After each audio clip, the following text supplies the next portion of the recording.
নিজে তো হারাইছই, এখন আমাকে আর অনেককে আলাদা করার জন্য মিথ্যা মামলায় ফাঁসাইছো। একদম মুখ সামলা কথা বলবেন। অনেকের নামে যে মামলাটা করছো ওটা কি তুই জানি? স্যার আমি মামলাটা তুলে নিতে চাই। খবরদার, অনেককে কারো কথাই আর কোথাও পাঠাবি না। আমার কপালটাই পোড়া, যাকে বিয়ে করতে চাই সে বস্তির মেঘলাকে বিয়ে করতে চায়। মনে হয় সব কিছু ছাইরা দিই, ছাইরা দিয়ে আসে আপনার বডিগার্ড হয়ে থাকি। আমার প্রজেক্টের সব শ্রমিক আপনারা নিয়ে গেছেন, আবার তাদেরকে দ্বিগুণ টাকার লোভও দেখিয়েছেন। কেন? এত যন্ত্রণা আমি আর সহ্য করতে পারতেছি না।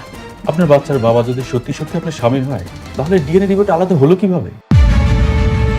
একটা উপায় আছে। আমি শুনছি যেই সব মামলা থানায় নেয় না ওগুলা নাকি কোর্টে নেয়। আমি আমার সন্তানের অধিকার আদায়ের জন্য কোর্ট পর্যন্ত যাইতে রাজি আছি। যতদিন পর্যন্ত ও মাইনা না নিব এই সন্তান ওর, ততদিন পর্যন্ত আমি লড়াই করে যাব। তাতে লাভ কি? আদালত যখন আপনার স্বামীর ডিএনএ টেস্ট দেখবে তখন তো মামলা ডিসমিস হয়ে যাবে। তাইলে কি আমার এই সন্তান পিতৃ পরিচয় পাইব না? আমার সন্তান বাবার পরিচয় ছাড়া পৃথিবীতে আইব? আপনি একটু ভেবে দেখেন, মানে হতে পারে কেউ আপনাকে কিডন্যাপ করে নিয়ে যে অজ্ঞান অবস্থায় কিছু করছে। সি সি সি, আপনি এগুলা কি কইতাছেন? আমি মৃত্যুর আগ পর্যন্ত কইতে পারবো আমার এই পেটের সন্তান শুধু অনেকের, অনেক ছাড়া আমারে কেউ স্পর্শ করে নাই, কেউ কোনোদিন না। ঠিক আছে, কিন্তু সমাজ সমাজ, এই সমাজেরই তো ভয় পাই আমি, এর জন্যই তো এত কিছু করতেছি। আচ্ছা, আমার সন্তানটা জন্মের পর কি কলঙ্কিত হয়ে জন্মগ্রহণ করব? আমি মানুষের কাছে কি ঘুমু? আমার তো মাঝে মাঝে মরে যাইতে ইচ্ছা করে। আমি কেমনি কি করবো? আপনি একটা উপায় দেন, আপনি একটা উপায় দেন আমাকে। আপনি শান্ত হন, আপনি বরং বাসায় চলে যান, দেখি কোনো উপায় পেলে আপনাকে আমি জানাবো।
ওই মেঘলা মা, তাড়াতাড়ি দাও, দেরি হয়ে যাচ্ছে। আসসালামু আলাইকুম। ওয়ালাইকুম আসসালাম। তুমি তুমি এনে কি জন্য? আঙ্কেল, আমি অ্যাকচুয়ালি একটা প্রস্তাব নিয়ে এসেছি। প্রস্তাব? কি প্রস্তাব? মানে কিন্তু কিভাবে শুরু করবো আমি না বুঝতে পারছি না। আপনারা মুরব্বী মানুষ, একটা প্রস্তাব নিয়ে এসেছি, আপনারা দাঁড়ায় আছেন, কেমন দেখা যাচ্ছে বিষয়টা? আচ্ছা একটু দাঁড়ান না প্লিজ। আরে কি করো?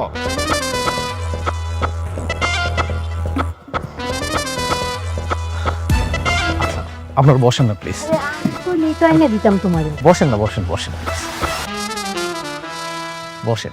আরে বসা বসি পরে, তুমি আগে কি কইতে চাইছিলে সেইটা কও। আঙ্কেল, আপনারা তো জানেন যে আসলে আমার বাবা মা নেই, আমি এতিম। আজকে যদি তারা বেঁচে থাকতো তাহলে এই প্রস্তাব নিয়ে হয়তো বা তারাই আসতো। আরে এইসব আমারে কয়ে কি হইব? আচ্ছা বাবা, তুমি না কি প্রস্তাবের কথা কইলা? আমি তো সেটাই বলতে চাচ্ছি, কিন্তু আপনারা তো দাঁড়িয়ে আছেন, একটু বসেন না, বসে শুনেন। না কও। আমি আপনাদের মেয়ে মেঘলাকে বিয়ে করতে চাই। কি? এই, তুমি জানো না মেঘলা বিয়ে হয়েছে? মেঘলা জামাই আছে। আঙ্কেল হ্যাঁ জানি তো জামাই আছে, কিন্তু ও জামাই তো একটা বেঈমান। আপনি দেখছেন না আঙ্কেল, ও নিজের সন্তানকে কিভাবে অস্বীকার করতেছে। আমি মেঘলাকে খুব ভালো করে চিনি, ভালো করে জানি, আর এটাও মানি আমি যে ওই সন্তানটা অনেকেরই। আর এই সমাজে আপনি চান না যে আপনার মেয়ে মেয়ের সন্তান একটা পৃথিবীর পরিচয় নিয়ে বড় হোক। সব ঠিক আছে, কিন্তু কিন্তু কি আন্টি, আমি তো সবকিছু জেনে শুনে মেঘলাকে বিয়ে করতে চাই। মেঘলার পেটে সন্তানের বাবা হব আমি, আর আমি সবাইকে বলবো যে এই সন্তানের বাবা আমি। তখন আর ওই সন্তানের পরিচয় নিয়ে কোনো সংশয় থাকবে না, সমাজের মানুষ কিচ্ছু বলতে পারবে না। না না, মেঘলা এই বিয়াতে রাজি হইব না। আপনারা আছেন না, আপনারা বুঝাবেন। আপনি জানেন না আঙ্কেল, এই সমাজে একটা সন্তান পিতৃত্বহীনভাবে যদি বড় হয় তাকে কত কথা শুনতে হয়। সবাই তাকে বলবে যে যারও সন্তান, সেই সন্তানকে আমি পিতৃত্বের স্বাদ দিতে চাই। বাবা তুমি একটু মেঘলারে বোঝাও। আর আমি তো বুঝাবো, আর আপনারা তো গার্ডিয়ান মানুষ, আপনারাও বুঝিয়ে বলবেন। আর দেখুন, আমিও চাই মেঘলাই মানসিক যন্ত্রণা থেকে মুক্তি পাক, সেও বাঁচুক, আর আমি তার জীবনসঙ্গী হয়ে বাঁচতে চাই। ঠিক আছে বাবা, মেঘলা বাড়িতে আসুক, তারপর আমি মেঘলার সাথে আলাপ করুনি, দেখি মেঘলা কি কয়। আচ্ছা ঠিক আছে, তাহলে আমি আজকে আসি।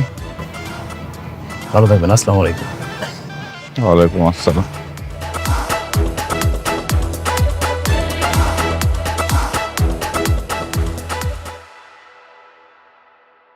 একটা কথা বলি বন্ধু, আমার না কেন জানি বারবার মনে হচ্ছে তোমার স্ত্রীর পেটের যে সন্তান সেটা আসলে তোমারই। এই উদ্ভট কথাটা তুমি কিভাবে বলো? ডিএনএ টেস্ট করা হয়েছে, কিছুই মিল পাওয়া যায়নি। আচ্ছা ঠিক আছে, মিল পাওনি এটা আমি বুঝতে পারছি, তারপর মনের ভিতরে একটা ঘটকা লাগে, বুঝছো? বাচ্চাটা আসলে তোমারই অনেক। ডিএনএ টেস্ট তো ভুল হতেই পারে, তাই না? এইসব বাদ দিয়ে কাজে মনোযোগী হও। আমাদের যে সাইডের কাজটা চলছিল সেটার কাজ কত দূর? যত দ্রুত সম্ভব পার্টিকে হ্যান্ড ওভার করতে হবে। এটার আপডেট কি? জি স্যার, কাজগুলা এই উইকের মধ্যে হয়ে যাবে। ঠিক আছে, যত দ্রুত সম্ভব কমপ্লিট করো। এই ফাইলটাতে আমি সিগনেচার করে দিয়েছি, এটাও কমপ্লিট করবে না।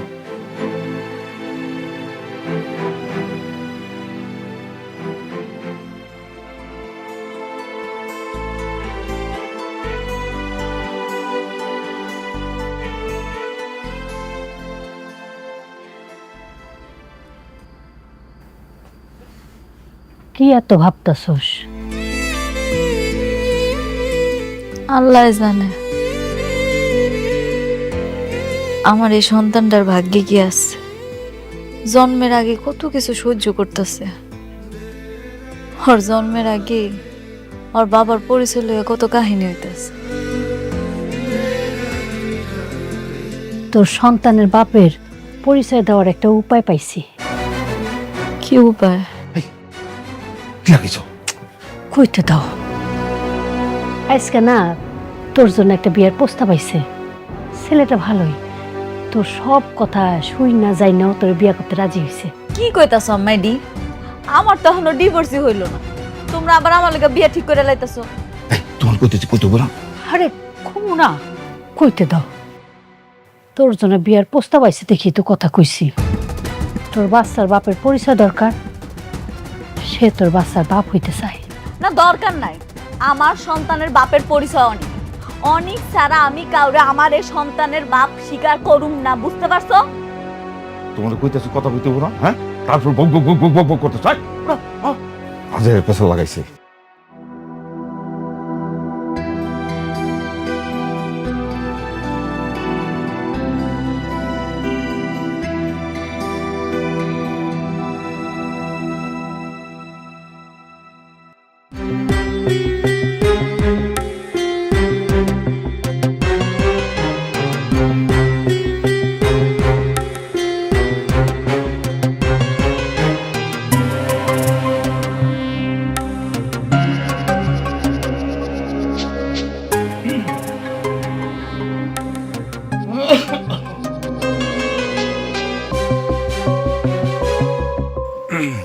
বাবা রাতুল, ওই তোমার সাথে একটা কথা বলার ছিল। হ্যাঁ বলেন।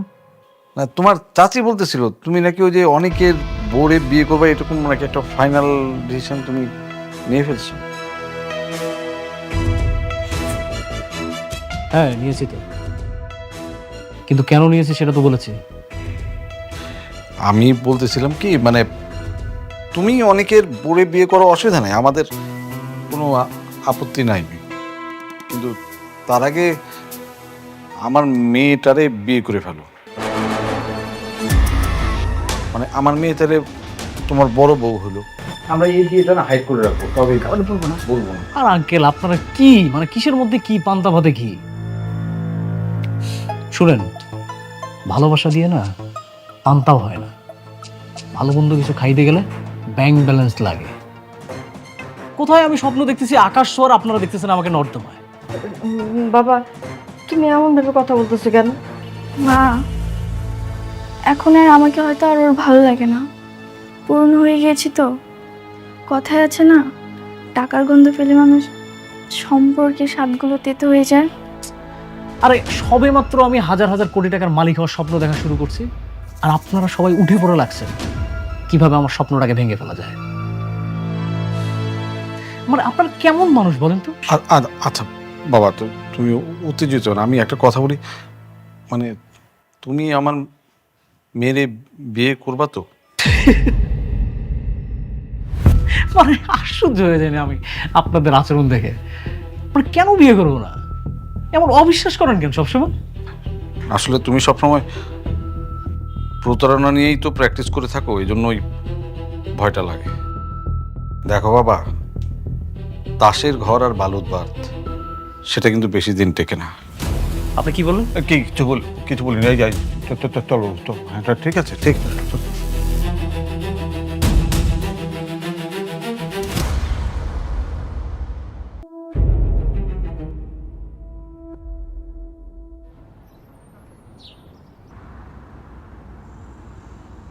বন্ধু, কি খবর? তুই কেমন আছিস?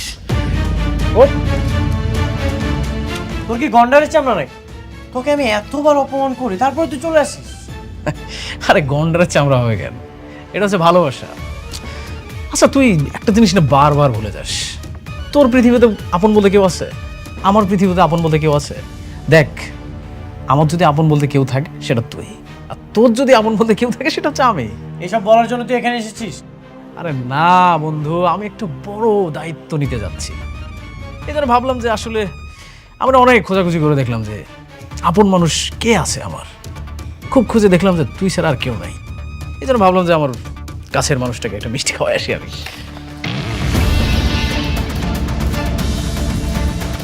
ভনিতা না করে ক্লিয়ার করে বল, কি বলার জন্য এখানে এসেছিস? বন্ধু, খাবার জিনিস ফেলাই দিলি, এটা কোনো কথা? আচ্ছা বসে শোন। দাঁড়ায় কথা। তুই না সবসময় শুধু এক্সাইটেড হয়ে যাস। শুনবি? শোন, তোর প্রথম স্ত্রী মেঘলা, দেখ বেচারির না আসলে এখন বর্তমান কেউ নাই আপন বলতে। একদিকে একা একটা মেয়ে, আবার আরেকদিকে পেটে একটা সন্তান। সেই সন্তানের আবার কোনো পরিচয়ই নাই। এইসব বলার জন্য তুই এখানে এসেছিস? ও আচ্ছা, মেঘলা তো তোকে কাজ দিয়েছিল। মেঘলার দালালি করার কন্ট্যাক্ট নিয়েছিস নাকি? আরে না না না, এমন কিছুই না। শোন, আমি হচ্ছে তোর প্রথম স্ত্রী মেঘলা, আর তোর অনাগত সন্তানের দায়িত্ব নিতে যাচ্ছি। আর বন্ধু হিসেবে আমার একটা দায়িত্ব আছে না, বল? আর ওর সন্তানের তো আবার একটা পরিচয় লাগবে। এই জন্য আমি তোর স্ত্রীকে বিয়ে করে তোর সন্তানের বাবা হব। মেঘলা তোকে বিয়ে করবে? কেন করবে না? তুই তো দ্বিতীয় বিয়ে করে খুব সুখে আছিস, ও কেন একা থাকবে? এগুলোতে আমাকে কেন বলছিস? আমি কি এগুলো শুনতে চেয়েছি নাকি? আচ্ছা, এত বড় একটা সুসংবাদ আমি তোকে না দিয়ে থাকতে পারি? বল, তুই একবার ইমাজিনেশন করে দেখ, তোর অনাগত সন্তান আমাকে বাবা বলে ডাকবে, আবার তোর প্রথম স্ত্রী মেঘলা, তার সাথে আমার বিয়ে হবে, আমরা একসাথে থাকবো। রাতুল,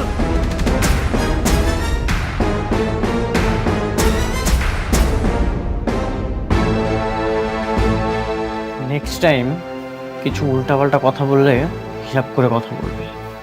আমি কেমন তুই সেটা ছোটবেলা থেকেই জানিস। শান্ত হও।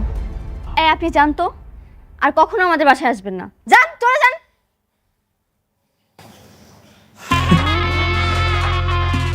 তুই বন্ধু হয়ে বন্ধুকে হাত তুললে, ঠিক আছে যা, ভুলে গেলাম, কিন্তু হিসাবটা না একদম তোলা থাকলো। সময় মতো একদম কড়াই গন্ডা হিসাব নেব। আগে তোর স্ত্রী আমার বিয়ে করতে দে, তোর বউটার আগে বিয়ে করি, তারপর সব কিছু বোঝাপড়া হবে। তুই এক্ষুনি আমার বাসা থেকে বের হয়ে যা, যা। তোরা আমি কাঠ পাঠাবো, তুই আসিস।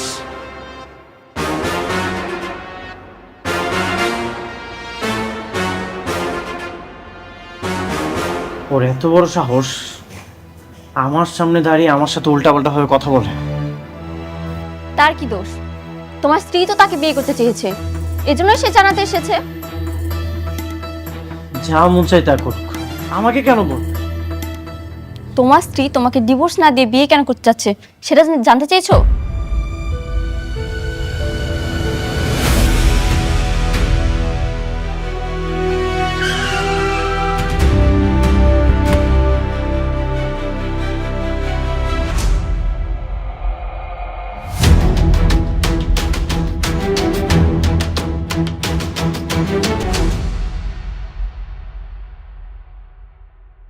তুমি তুমি এখানে কেন?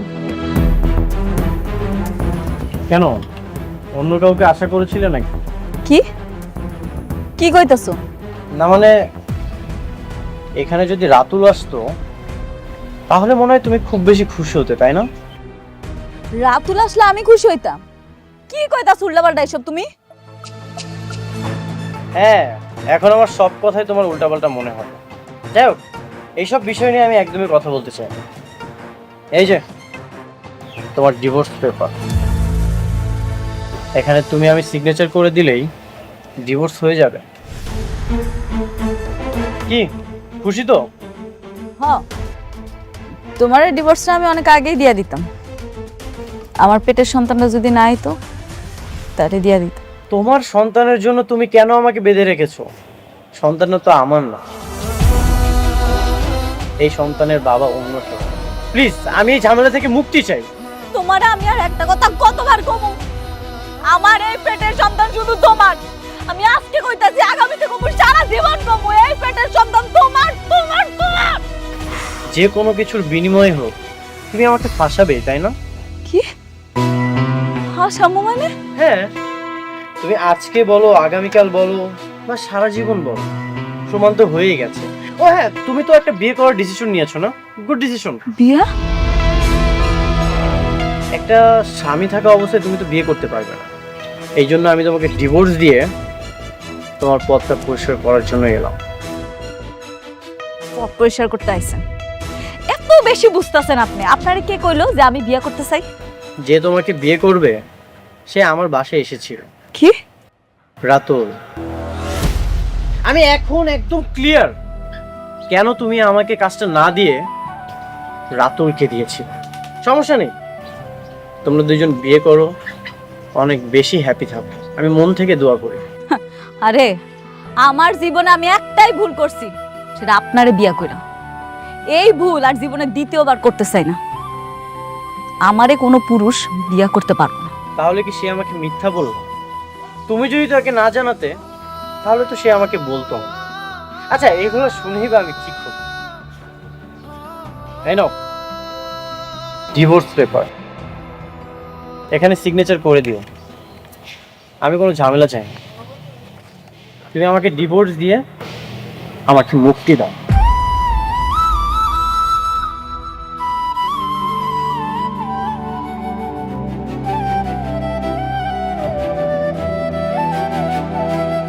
আব্বা, আম্মা, তোমরা কই গেলা? এদিকে আয়ো।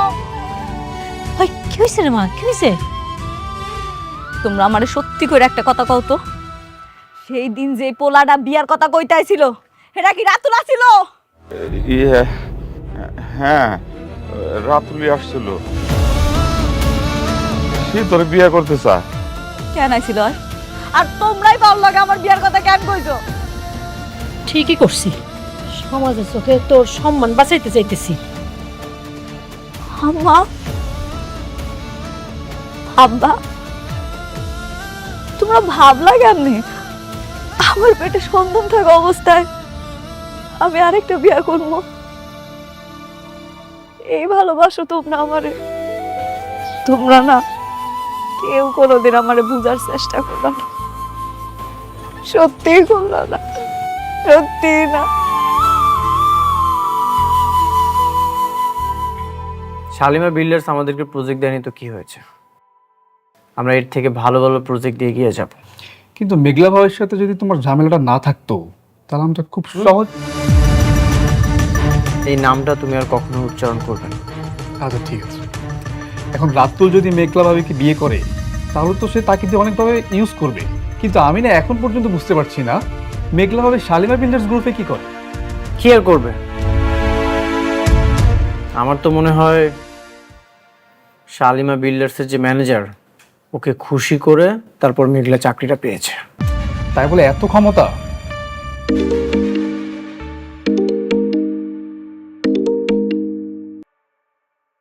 হ্যালো,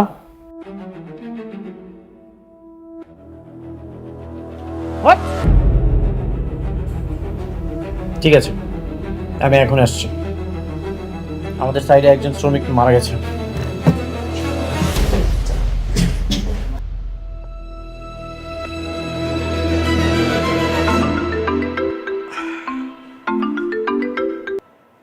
হ্যালো, আসসালামু আলাইকুম। আচ্ছা, উত্তরা 17 নম্বর সেক্টরে একটা প্রজেক্টে একজন শ্রমিক কাজ করতে গিয়ে অ্যাক্সিডেন্ট করে মারা গেছে। আপনারা এই ব্যাপারে কোনো ব্যবস্থা নিচ্ছেন? ব্যবস্থা নেব কি নেব না সেটা তো আমাদের ব্যাপার, কিন্তু আপনি কে? আমি শ্রমিক ইউনিয়নের সভাপতি। আমার অবশ্য আরেকটা পরিচয় আছে, আমি শালিমা বিল্ডার্স গ্রুপের ম্যানেজার বলছি। জি স্যার, আসসালামু আলাইকুম স্যার। ওয়ালাইকুম আসসালাম। আসলে সরি, মানে আমরা এখনো পর্যন্ত খবরটা পাইনি, তো এই মাত্রই শুনলাম আপনার মুখ থেকে, যে কারণে এখনো পর্যন্ত কোনো ব্যবস্থা নিতে পারিনি। কোন জায়গায় বললেন যেন? উত্তরা 17 নম্বর সেক্টর।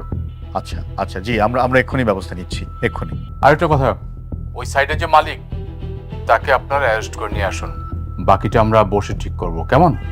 জি জি জি, অবশ্যই। জি, থ্যাংক ইউ, আসসালামু আলাইকুম। এই জাহিদ, তাড়াতাড়ি গাড়ি রেডি করো, চলো এক্ষুনি বেরোতে হবে।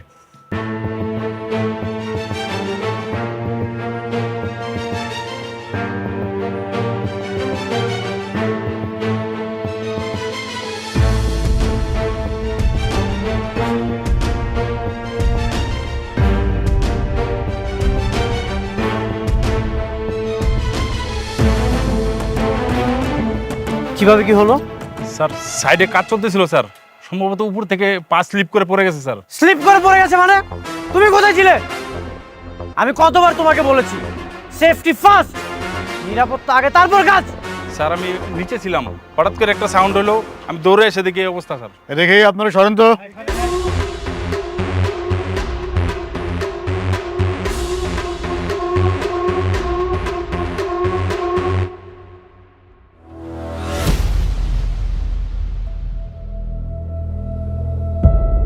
ওরে বাবা, এখানে তো কোনো ধরনের কোনো সেফটির ব্যবস্থা নাই, কোনো সিকিউরিটি নাই।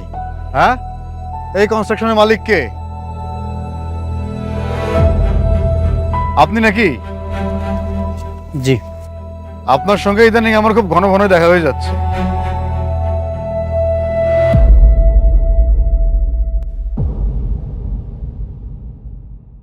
চলেন থানায়, চলেন আমাদের সাথে। থানাতে যাব মানে? বুঝতেছেন না কেন যাবেন? আপনার সাইটে কাজ করতে গিয়ে উনি মারা গেল, আপনি কোনো সিকিউরিটি দিতে পারেন না শ্রমিকদেরকে, এই দায়িত্ব তো আপনাকেই নিতে হবে নাকি? আমি সব ধরনের সিকিউরিটি ব্যবস্থা করে রেখেছি, এখন ওনারা যদি এগুলো না মানে আমার তো কোনো দোষ নেই। এই সমস্ত যুক্তি তর্ক যা দেবার আপনি থানায় গিয়ে দেবেন, আদালতে দেবেন। এই জাহিদ স্যার, হ্যান্ডকাপ পরো। আপনারা থানাতে যান, আমি আমার লয়ারের সাথে কথা বলছি। লয়াররে বলবেন থানায় এসে আগে আমার সাথে কথা বলতে, তারপরে আপনার সাথে কথা বলতে। হ্যাঁ, আপনারা রেখে যাবো মানে? এই স্যার, পড়াচ্ছ না কেন হ্যান্ডকাপ? আরে আপনারা কি করছেন? কথা কম বলেন।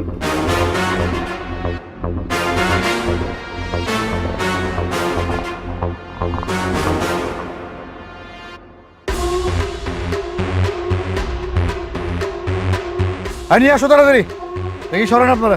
আর এই তুমি ডেড বডিটা পোস্টমর্টমের ব্যবস্থা করো। হ্যাঁ, নিয়ে আসো।